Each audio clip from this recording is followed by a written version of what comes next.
इसी वजह से आप लोग हैं हमारी जनता को जवाब दीजिए ना। राहुल गांधी को क्यों पीछे पड़ी रहती है?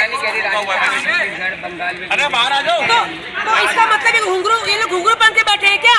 जब राजस्थान पे हो रहा है, बंगाल में हो रहा है, सब कुछ हो रहा है, तो एक आपात बैठक गृह मंत्री को लेना चाहिए। आखिर हो क्यों रहा है? क्योंकि आरएसएस एक ऐसा आतंकी संगठन है कि आरएसएस डिवाइड एंड रूल की पॉलिसी कर रही है। उसको चुनाव जीतना 24 में किसी भी तरह से, वो लड़की मारे, लड़का मारे, वो युवा मारे, बेरोजगार करे, दुनिया भर की नफरत फैलाएगी, उसका चुनाव का समीकरण जीत जाएंगे। आरएसएस रीढ़ की हड्डी बीजेपी की, सबको पता है। वो राष्ट्रवादी संगठन है मैडम। राष्ट्रवादी संगठन नहीं, आतंकवादी संगठन है वो तो आप कह रहे हैं ना। हम नहीं कह रहे, हम लोग का अनुभव कर रहा है। आरएसएस ने आजादी दिलाई है देश को। आरएसएस ने, मैडम हमें फालतू बकवास नहीं करनी है। मणिपुर से मोदी जी क्यों भाग रहे हैं? मणिपुर से मोदी जवाब देने लायक ही नहीं है, अपनी बीबी से भाग गए। हमने जब श्रद्धा वाला कांड हुआ, काटी गई श्रद्धा, तो हमने कहा कि भाई अगर राज्य या कोई भी राज्य अपना राज्य नहीं संभाल पा रहा है तो इनको घुंघरू हम लोग पहना देते हैं और आप एक यहाँ पे प्रेसिडेंट रूल कर दीजिए, पार्लियामेंट्री फोर्सेस है वो लागू कर दीजिए, आर्मी रूल लागू कर दीजिए। अरे ये लोग कुर्सी पर चिपके क्यों बैठे हुए? इनके बाप की वसीयत नामा है क्या? राजतंत्र तो हमारा निकाल दिया इन्होंने, राजतंत्र चला गया हमारा। ये पार्टी तो क्या कर रही है?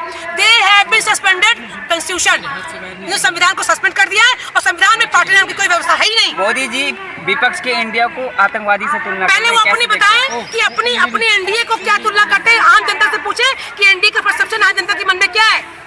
सिर्फ और सिर्फ चुनावी रणनीति करते हैं, चुनाव जीतने के लिए कुछ भी करने को तैयार है। आज तक मुझे बीजेपी की, एनडीए की राष्ट्रीय नीति कभी नजर नहीं आई अविश्वास प्रस्ताव से सिवाय चुनाव जीतो। ये लोकसभा चुनाव है, एमसीडी चुनाव है, नगर निगम चुनाव है, काउंसिलिंग चुनाव है, इनको चुनाव के अलावा कुछ आता नहीं। जहाँ पे हार जाते हैं वहाँ पे ये खरीदना शुरू करते हैं। मोदी जी कहते हैं कि हमने लोकतंत्र को मजबूत किया है पूरे देश और दुनिया में। सही बात है, लोकतंत्र को मजबूत तो किया ही है। गांव-गांव के लोग, शहर के लोग सड़क पे आ गए हैं, लोकतंत्र मजबूत तो हो ही गया है। अपनी आवाज उठाने के लिए तो दबा देते हैं सबको, एनआईए लगा देते हैं, एनएसएन पैक कर देते हैं। आपकी यूट्यूबर्स को भी बहुत सारे लोगों को नोटिस भेज देते होंगे। कुछ नहीं रह गया है, कहने और करने बहुत अंतर है। लेकिन बीजेपी नारा देते बेटी बचाओ, बेटी पढ़ाओ, बेटियों को आगे बढ़ाओ, और उन्होंने आदिवासी महिला को राष्ट्रपति बना दिया। सालों से कहती आ रही हूँ, स्लोगन है पार्टियों का, ये बोर्ड पे स्लोगन छपे रहने में पढ़ने मजा आता है और वास्तव में बेटी की हालत क्या है। श्रद्धा कांड देख लीजिए, साक्षी कांड देख लीजिए, इसी मोदी कांड में किरण नेगी 14 में बलात्कार हुआ था छावला की किरण नेगी के साथ में, और उसको फांसी की सजा हो गई थी बलात्कारियों को, और इसी इन्हें के उसमें 2022 में किरण नेगी के बलात्कारियों को छोड़ दिया गया। वही शहनवाज हुसैन 376 लगा हुआ है और शहनवाज हुसैन छूटा घूम रहा है। उनका एमएलसी जो उनका कैबिनेट मंत्री था शहनवाज हुसैन, आधे ज्यादा रेपिस्ट तो बीजेपी में भरे हुए हैं। बिल्किस बानो के भी आरोपी जेल से निकाल दिए गए, लड्डू और बांटे गए, माला भी बांटी गई। तो मोदी जी किस तरह से जवाब देते? क्या उनको नींद आती है? वो क्या नशा से तो नहीं करते? लेकिन मोदी जी ने कहा था लात लगी प्राचीर से कि हम महिलाओं को मजबूत कर रहे हैं। देश को मजबूत तो हो रही है, 1000 आदमी एक महिला का रेप कर रहे, मजबूत तो हो रही महिलाएं। लेकिन हमारे देश में चीरहरण तो पहले भी होते रहे हैं। ये द्रौपदी का मामला हो, चीरहरण पहले होते रहे हैं। आपको उस चीरहरण के और बाकायदा और अच्छे से मॉडिफिकेशन तरीके से करने के लिए भेजा गया क्या? जो हुआ उसका अनुभव पूरा था। कांग्रेस को हम लोगों ने हटाया, क्यों हटाया? कि आप आइए, आपको सही करिए। आपको इतिहास से फुर्सत नहीं मिल रही है, आपको इतिहास के भूतकाल से फुर्सत नहीं मिल रही है। लेकिन द्रौपदी का चीरहरण हुआ था, कृष्ण आ गए थे बचाने के, लंबी साड़ी कर दी थी। अब कोई श्री कृष्ण क्यों नहीं आ रहा है? क्योंकि आधे से ज्यादा जो हमारे जो रक्षक है वही भक्षक है। जो सांसद बैठे हुए हैं संसद में, वो आधे ज्यादा तो अपराधी हैं। वो अपने अपराध को पोषित करने के लिए, सेव करने के लिए अपने इलेक्शन लड़के इन प्रकार जीत के जितवाया जाता है और सांसद में आ जाते हैं। उनका सारा चाल चरित्र दोहरा है, अपराधी है। और मैं इस माध्यम से कहना चाहूंगी कि चुनाव आ रहा है, आम जनता जो भी हो, करप्टेड जो एमपी हो, उसको पार्टियां टिकट क्यों देती हैं? पहली बात तो पार्टियों का बहिष्कार करना चाहिए और उन पार्टियों को प्रतिबंधित कर देना चाहिए चुनाव आयोग को जो पार्टियां अपराधी लोगों को टिकट देती हैं। अपराधी जघन्य अपराध जैसे रेप हुआ, अपहरण हुआ, मर्डर हुआ, ऐसे किसी पर अगर जघन्य अपराध के केसेस हैं तो उनको पार्टियों को टिकट नहीं देना चाहिए। और इसका मतलब पार्टियां ही अपराध को बढ़ावा देती हैं। जब अपराधी हमारे पार्लियामेंट में बैठे हैं, संवेदनहीन है वो लोग, तो संवेदनहीन लोग को रक्षा नहीं कर पाएंगे। लेकिन वो जैसे हमें उससे सुरक्षा कैसे ले सकते हैं? कह रहे हैं मणिपुर में यदि अपराध हुआ है तो छत्तीसगढ़ में हो रहा है, राजस्थान में हो रहा है, बिहार में हो रहा है, बंगाल में भी हो रहा है। अमित शाह चूड़ी पहन ले भाई, गृह मंत्रालय का काम होता है लॉ एंड ऑर्डर मेंटेन करने का। अगर राज्य सरकारें नहीं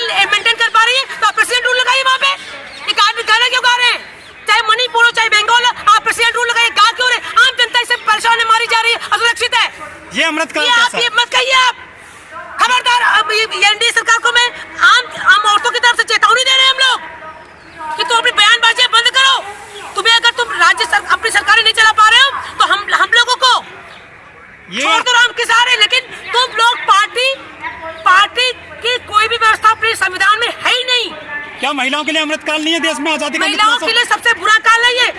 जब मैंने होश संभाला तब से मैं समाज को देख रही हूँ, इससे बुरा, इससे सुरक्षित हम लोग कहीं है ही नहीं। आज जा रहे कल को मार दी जाए, कोई मतलब नहीं है। अकाउंटेबिलिटी नहीं है। अगर कांग्रेस के पास अकाउंटेबिलिटी नहीं थी तो आप आए थे, आपने कोई अकाउंटेबिलिटी ले ली क्या? हम आपसे पूछेंगे, हम कांग्रेस से नहीं पूछेंगे। कांग्रेस ने भगाया इसलिए क्या था ना भाई कि ये कर रही है, ये कर रही है, ये कर रही है, ये कर रही है। आप क्या कर रहे हैं? विश्वगुरु बना रहे हो। अगर आप उदाहरण के रूप में आना चाहते थे तो बिल्किस बानो के बलात्कारियों को कैसे माला पहनाई गई? अपराध होते ही सरेआम क्यों नहीं फांसी सजा दे दी जाती है? किरण नेगी के बलात्कारियों को क्यों माफ कर दिया गया? निर्भया के बाद भी क्या ऐसे अपराध होने चाहिए थे? ये सारी पार्टियां मिली हुई हैं, ये सारी पार्टियां देश की दुश्मन है। पार्टियों को प्रतिबंधित कर देना चाहिए और आम लोग मिलकर चुनाव लड़े और मिलकर सरकार बनाना चाहिए। वो कहते हैं कि विश्वगुरु बन रहा है भारत मोदी जी के काल। अरे मोदी जी के तो नारे से तो हम इतने परेशान हैं कि कौन सी टॉनिक पी के हम लोग डाइजेस्ट करें। ये मोदी जी कुछ भी बोलते हैं, पता नहीं नशा खाते क्या करते, कुछ भी बोलते हैं। वो धरातल पे है ही नहीं, उड़ते रहते हैं, वो उड़ते रहते हैं। अमित शाह जी कह रहे हैं जो हिंसा हुई है वो वहाँ के कोर्ट के फैसले के बाद से हुई है, तो क्या लगता है जो देश की अदालतें हैं वो भी इसके पीछे कोई तो षड्यंत्र है, हिंसा हो रही है। और अमित शाह जी जो सब कुछ चुप करा देते हैं, आज वहाँ हिंसा होने दी जा रही है। हिंसा होने में और हिंसा होने दी जा रही है में फर्क है। एक जज पे भी आरोप लगा रहे हैं, उसकी वजह से हुआ है पूरा मामला ही। तो तुम चूड़ी पहन के बैठे, घुंघरू पहन के बैठे हो, कहाँ तुम घुंघरू डांस कर रहे हो? तुरंत के तुरंत गिरफ्तार करो, वहाँ पे rule law and order maintain करो, आप आर्मी रूल लगाइए वहाँ पे। मैम यदि आप कह दीजिए ना कि हम सिर्फ आतंक फैलाने के लिए हैं और मनो में सबको डर फैलाने के लिए हम आए हैं, बाकी हमें किसी सुरक्षा से कोई मतलब नहीं है। अच्छा एक सवाल है मैम, यदि निर्भया होती है तो पूरे देश में मोमबत्ती गैंग आ जाता है, विरोध प्रदर्शन हो रहा है पूरी दुनिया में। ये आदिवासी महिलाओं के लिए उस तरह से जो देश बाहर निकल रहा है। मोमबत्ती गैंग से पूछिए कि क्यों आ जाता है। क्या जात के आधार पर मिलती है आज के सम्मान? हम लोग जानते हैं कि हर बार लोग सड़कों पर नहीं उतर सकते हैं। अपना सबका घर है, परिवार है, जॉब है, नौकरी है। आम महिलाएं हर बार नहीं उतर सकती सड़क पे। क्या राज्य सरकार किस लिए आती है बताइए? चुनते हैं सुरक्षा के लिए। राज्य सरकार की पहली दायित्व होता है कि अपने राज्य के नागरिकों को और देश के नागरिकों को सुरक्षा देना। सुरक्षित ही नहीं है तो राज्य सरकार इस्तीफा दे दे। उनके बाप की कमाई का थोड़ी चल रहा है, उनके बाप की कमाई थोड़ी है कि राजतंत्र बना बैठा है और हम सिंहासन बैठे में। साहब इस्तीफा देने की शुरुआत कहीं ना कहीं से इन लोगों को करनी चाहिए।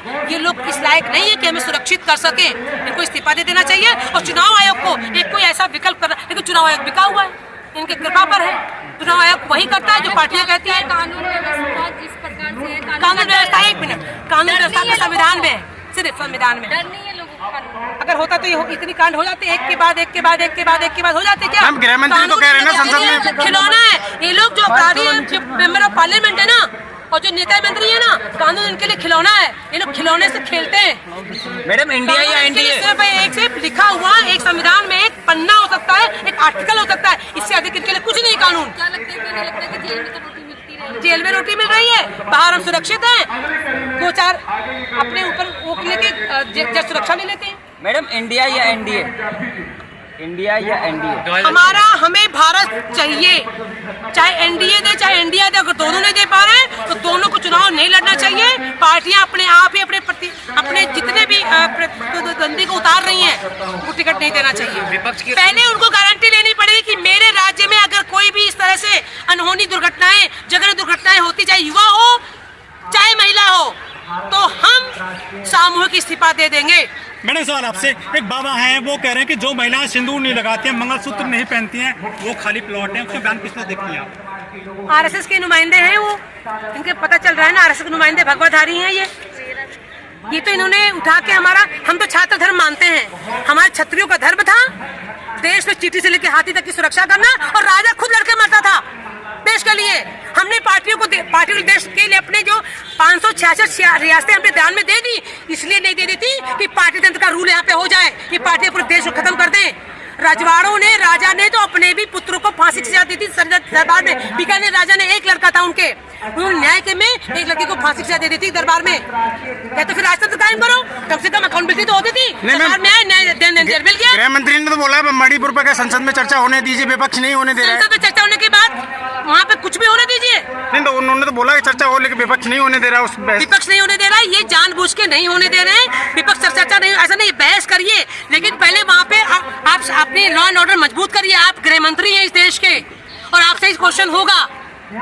आप होने दे रहे हैं, वोटों का तुष्टीकरण कर रहे हैं। वोटो हिंदू डरेगा, हिंदू आपको वोट देगा। मोदी जी कहते हैं कि जो तीसरा टर्म में, तीसरा कार्यकाल में जो सपना जनता का सपना पूरा होगा, क्या वो हिंदू राष्ट्र का सपना पूरा होगा या तो इस वोट के पीछे छुपा हुआ है? पहले मेरा राष्ट्र तो रह जाए। हिंदू मुस्लिम क्या है? विविधताओं में एकता था इस देश में, और विविधताओं में एकता रहने दे। वो मुझे अपना भारत वर्ष चाहिए, ना हिंदू चाहिए ना मुस्लिम चाहिए, पहले मुझे अपना भारत वर्ष चाहिए। किसी एक के लिए किसी एक को खत्म नहीं कर सकते हम। लेकिन मोदी जी अब इंडिया को, मतलब भाजपा वाले इंडिया को जो है मोदी जी को माला लेके किसी गुफा में चले जाना चाहिए। मुजाहिदीन PFI से नाम जोड़ा जा रहा है। किसका? विपक्ष के इंडिया। विपक्ष का जो इंडिया यही लोग करवा रहे हैं। जो करवाता है, जो जैसा करता है ना, वही विपक्ष का तो नाम जोड़ा जा रहा है। अरे यार, तू गृह मंत्री है, तू नाम जोड़ा जा, तू जाकर पकड़ के जिनके सामने रख दे। तेरे क्या है? तेरे अंडर में सारे ED है, जितना रॉ फोर्सेस है, सब तेरे अंडर में है ना अमित शाह जी के। तो अमित शाह जी अगर करवाया जा रहा है तो कहाँ से जुड़े हुए कॉलर पकड़ के लाकर सबके सामने हाजिर करके क्यों नहीं कर रहे? बात ही क्यों बोल रहे हैं? जनता को भ्रम में क्यों फैला रहे हैं? जनता में भ्रम डाल रहे हैं लोग। विदेशों में तो इंडिया के नाम से जाना जा रहा है, लंका में है मोदी जी का। विदेशों में जो है भी प्रोग्राम है, इवेंट प्रोग्राम है। उनके जो बी कंपनी है ना, अडानी अंबानी वगैरह की जो बी कंपनियां हैं वहाँ पे खरीदा जाता है, इवेंट करवाया जाता है। जय जय मोदी, बस ज्यादा कुछ नहीं है। हम भी फॉरेन में रहते हैं, हमें पता है। Thank you so much.